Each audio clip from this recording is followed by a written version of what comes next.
Hello दोस्तों, welcome to Speedy GK GS. दोस्तों आज है 23 मार्च और 23 मार्च से जितने भी इम्पोर्टेंट करंट अफेयर्स बनते हैं उन्हें हम लोग आज देखेंगे। तो आइए शुरू करते हैं। पंजाब सरकार ने 23 मार्च को किन शहीदों के बलिदान दिवस को सरकारी अवकाश की घोषणा की है? तो शहीद भगत सिंह, सुखदेव और राजगुरु के बलिदान दिवस को अर्थात 23 मार्च को सरकारी अवकाश की घोषणा की है। नेक्स्ट, 22 मार्च हर साल किस दिवस के रूप में मनाया जाता है? तो 22 मार्च को विश्व जल दिवस के रूप में मनाया जाता है। यह ताज़े पानी के मूल्य और इसके संरक्षण की आवश्यकता के बारे में जागरूकता बढ़ाने के लिए मनाया जाता है। विश्व जल दिवस 2022 का विषय है भूजल अदृश्य को दृश्यमान बनाना है। 1993 से हर साल यह दिवस मनाया जा रहा है। नेक्स्ट, भारतीय सेना सेशल्स रक्षा बलों के साथ किस संयुक्त सैन्य अभ्यास में भाग लेगी? तो भारतीय सेना लेमिटिए 2022 सेशल्स रक्षा बलों के साथ संयुक्त सैन्य अभ्यास में भाग लेगी। संयुक्त सैन्य अभ्यास 22 से 31 मार्च तक सेशल्स रक्षा अकादमी में आयोजित किया जाएगा। इस अभ्यास में 2/3 गोरखा राइफल्स समूह के सैनिक भाग लेंगे। प्रशिक्षण, अभ्यास, युद्ध चर्चा, व्याख्यान और प्रदर्शन 10 दिन तक चलने वाले इस गोरखा अभ्यास का हिस्सा होंगे। लेमिटिए का अर्थ होता है दोस्ती। नेक्स्ट, 22 मार्च को किस राज्य ने अपने स्थापना का 110वां वर्षगांठ मनाया? तो 22 मार्च को बिहार राज्य ने अपने स्थापना का 110वां वर्षगांठ मनाया है। 22 मार्च 1912 को बिहार राज्य को बंगाल प्रेसिडेंसी से अलग कर दिया गया था। बिहार दिवस 2022 की थीम जल जीवन हरियाली है। इसमें 40 लोकसभा सीटें, 16 राज्यसभा सीटें और 243 विधानसभा सीटें हैं। फागू चौहान वर्तमान में बिहार के राज्यपाल हैं और नीतीश कुमार वर्तमान मुख्यमंत्री हैं। मधुबनी पेंटिंग बिहार की प्रसिद्ध पेंटिंग है। नेक्स्ट, 21 मार्च को किस दिवस के रूप में मनाया जाता है? तो 21 मार्च को विश्व डाउन सिंड्रोम दिवस के रूप में मनाया जाता है। यह हर साल लगभग 3 से 5,000 शिशु इस गुणसूत्र विकार के साथ पैदा होते हैं। पहला विश्व डाउन सिंड्रोम दिवस 2006 में मनाया गया था। विश्व डाउन सिंड्रोम दिवस 2022 का विषय है इंक्लूसिव मीन्स है। नेक्स्ट, 53.2 डिग्री सेल्सियस के तापमान के कारण कौन सी जगह दुनिया का सबसे गर्म जगह में से एक बन गया है? तो कुवैत सबसे गर्म जगहों में से एक बन गया है। हाल के एक अध्ययन ने कुवैत में 67% गर्मी से संबंधित मौतों के लिए जलवायु परिवर्तन को जिम्मेदार ठहराया गया है। इसकी राजधानी कुवैत सिटी है और मुद्रा कुवैती दिनार है। इसके प्रधानमंत्री सबा खालिद अल सबा है। कुवैत यह पश्चिम एशिया में स्थित है। यह इराक और सऊदी अरब के साथ अपनी सीमा साझा करता है। नेक्स्ट, हाल ही में अंतरिक्ष उपग्रहों को नष्ट करने के लिए एक लेजर हथियार किसने विकसित किया है? तो अंतरिक्ष उपग्रहों को नष्ट करने के लिए एक लेजर हथियार चीन ने विकसित किया है। चीनी शोधकर्ताओं ने रिलेटिविस्टिक क्लाइस्ट्रॉन एम्पलीफायर नामक एक माइक्रोवेव मशीन विकसित की है जो अंतरिक्ष उपग्रहों को जाम या नष्ट करने में सक्षम है। आरकेए में के बैंड में 5 मेगावाट वेव बर्स्ट उत्पन्न करने की क्षमता है। के बैंड विद्युत चुंबकीय स्पेक्ट्रम का एक हिस्सा है जिसका उपयोग नागरिकों और सैन्य उद्देश्यों दोनों के लिए किया जा सकता है। आरकेए के विकास ने इस आशंका को बढ़ा दिया है कि भविष्य में अंतरिक्ष में लड़ाई हो सकती है। Next, sports star aces award 2022 में स्पोर्ट्समैन ऑफ द ईयर पुरस्कार से किसे सम्मानित किया गया है? तो स्पोर्ट्स स्टार एसेस अवार्ड 2022 में स्पोर्ट्समैन ऑफ द ईयर का अवार्ड नीरज चोपड़ा को दिया गया है। नीरज चोपड़ा को टेनिस खिलाड़ी लिएंडर पेस ने स्पोर्ट्समैन ऑफ द ईयर का पुरस्कार दिया है। उन्होंने sports star of the year का पुरस्कार भी जीता है।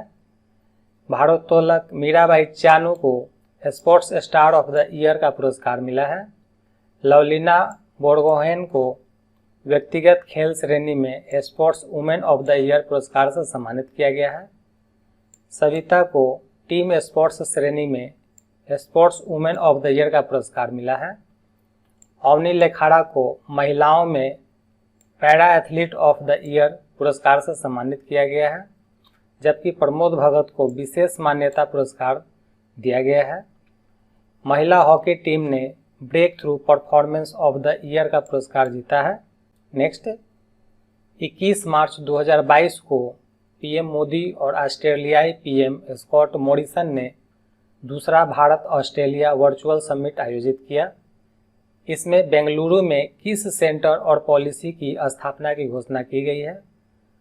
तो इस समिट में बेंगलुरु में centre of excellence for critical and emerging technology policy की स्थापना की घोषणा की गई है। नेक्स्ट, हाल ही में ऑस्ट्रेलिया के सार्वजनिक सेवा प्रसारक विशेष प्रसारण सेवा के साथ एक समझौता ज्ञापन पर किसने हस्ताक्षर किया है? तो ऑस्ट्रेलिया के सार्वजनिक सेवा प्रसारक विशेष प्रसारण सेवा के साथ प्रसार भारती ने एक समझौता ज्ञापन पर हस्ताक्षर किया है। समझौता ज्ञापन ऑस्ट्रेलिया में भारतीय प्रवासी के बीच डीडी न्यूज, डीडी इंडिया और डीडी न्यूज की कई भाषा सेवाओं की पहुंच का विस्तार करेगा। प्रसार भारती का गठन नवंबर 1997 में हुआ था। इसका मुख्यालय नई दिल्ली में है। इसके सीईओ शशि शेखर वेम्पति हैं। नेक्स्ट, राष्ट्रीय ई विधान परियोजना को सफलतापूर्वक लागू करने वाली पहली विधानसभा कौन बन गया है? तो राष्ट्रीय ई विधान परियोजना को सफलतापूर्वक लागू करने वाली पहली विधानसभा नागालैंड विधानसभा बन गया है। यह राष्ट्रीय ई विधान एप्लीकेशन कार्यक्रम को लागू करके पूरी तरह से पेपरलेस बनने वाली पहली राज्य विधानसभा है। इसे एनआईसी क्लाउड मेघराज पर तैनात किया गया है। पेपरलेस असेंबली या ई असेंबली पूरी कानून बनाने की प्रक्रिया और निर्णयों और दस्तावेजों की ट्रैकिंग को स्वचालित करती है। पंजाब विधानसभा के अध्यक्ष के रूप में किसे चुना गया है? तो पंजाब विधानसभा के अध्यक्ष के रूप में कुलतार सिंह संधवा को चुना गया है। नेक्स्ट, हाल ही में लगातार दूसरी बार मणिपुर के मुख्यमंत्री के रूप में किसने शपथ ग्रहण किया है? तो एन बीरेन सिंह ने लगातार दूसरी बार मणिपुर के मुख्यमंत्री के रूप में शपथ ग्रहण किया है। एन बीरेन सिंह मणिपुर के 12वें मुख्यमंत्री होंगे। राज्यपाल ला गणेशन ने राजभवन इम्फाल में पद और गोपनीयता की शपथ दिलाई। हाल के चुनाव में बीजेपी ने 60 में से 32 विधानसभा सीटों पर जीत हासिल की थी। मणिपुर यह पूर्वोत्तर भारत का एक राज्य है। यह नागालैंड, मिजोरम, असम और पूर्व में म्यांमार के साथ सीमा साझा करता है। इसकी राजधानी इम्फाल है। लोकसभा सीटों की संख्या 2 है और राज्यसभा सीटों की संख्या 1 है।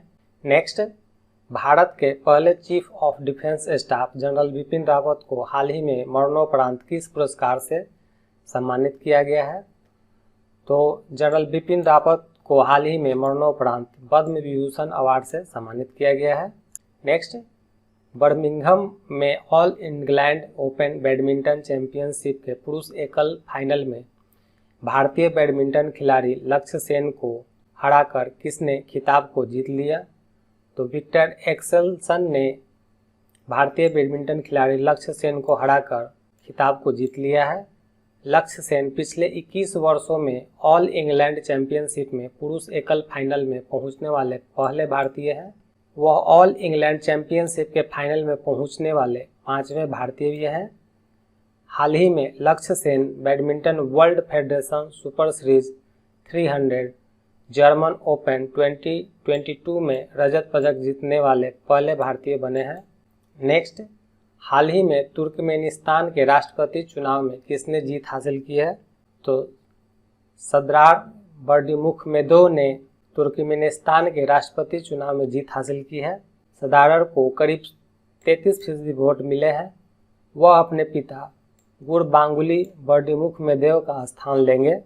नेक्स्ट, हाल ही में 200 वनडे मैच खेलने वाली दूसरी महिला क्रिकेटर कौन बन गई है? तो झूलन गोस्वामी 200 वनडे मैच खेलने वाली दूसरी महिला क्रिकेटर बन गई है। नेक्स्ट, 21 मार्च को प्रत्येक वर्ष किस दिवस के रूप में मनाया जाता है? तो 21 मार्च को प्रत्येक वर्ष विश्व कविता दिवस के रूप में मनाया जाता है। इसका मुख्य उद्देश्य युवा कवियों को प्रोत्साहित करना और दुनिया के विकास और ज्ञानोदय में कविता की भूमिका की सराहना करना है। यूनेस्को ने 1999 में पेरिस में अपने 30वें आम सम्मेलन में 21 मार्च को विश्व कविता दिवस के रूप में घोषित किया था।